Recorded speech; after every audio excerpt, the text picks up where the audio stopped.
ഇപ്പം എന്താ സംഭവം നടന്നത്? ഇപ്പോൾ ഒരു സംഭവം നടന്ന് നിങ്ങൾ ശ്രദ്ധിച്ച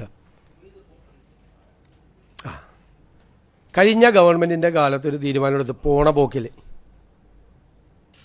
മുനമ്പം ഞാനൊരു വാചകം പറയുന്നുണ്ടായിരുന്നു.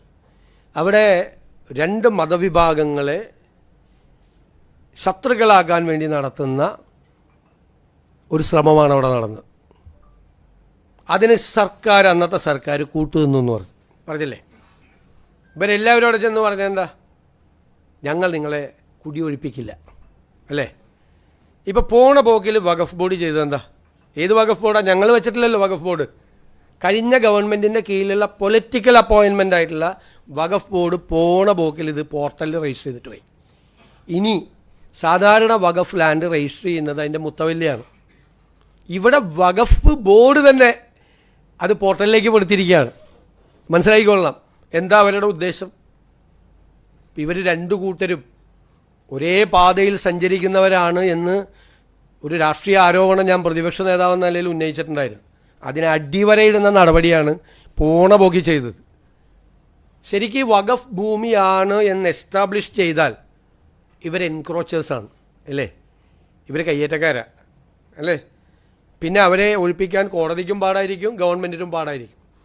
അപ്പോൾ വരാൻ പോകുന്ന ഗവൺമെൻറ്റിന് ഒരു 8ൻ്റെ പണി കൊടുത്തിട്ടാണ് ഇവരങ്ങ് പോയത്, വഖഫ് ബോർഡ് പോയത്. എന്താണ് പൊളിറ്റിക്കൽ അപ്പോയിൻമെൻ്റ് ആയിട്ടില്ല ആ വഖഫ് ബോർഡ് പോണ പോക്കിൽ ഇപ്പം എന്താണ് തീരുമാനം? വരാൻ പോകുന്ന ഗവൺമെൻറ്റിന് അതിൻ്റെ തീരുമാനം എടുക്കാനുള്ള അനുമതി കൊടുക്കണ്ടേ?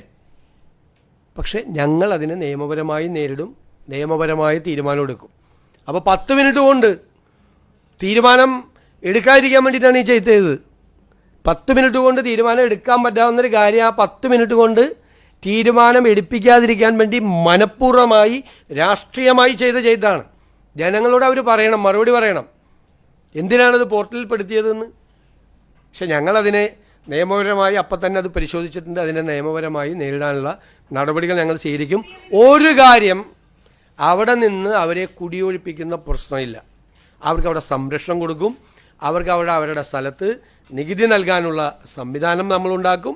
അതിൻ്റെ നിയമപരമായ എല്ലാ തടസ്സങ്ങളും നമ്മൾ 10 മിനിറ്റ് എന്ന് പറഞ്ഞതിന് ശേഷം ഈ വഖഫ് ബോർഡ് ഉണ്ടാക്കിയ നിയമപരമായ പ്രശ്നങ്ങളാണ്.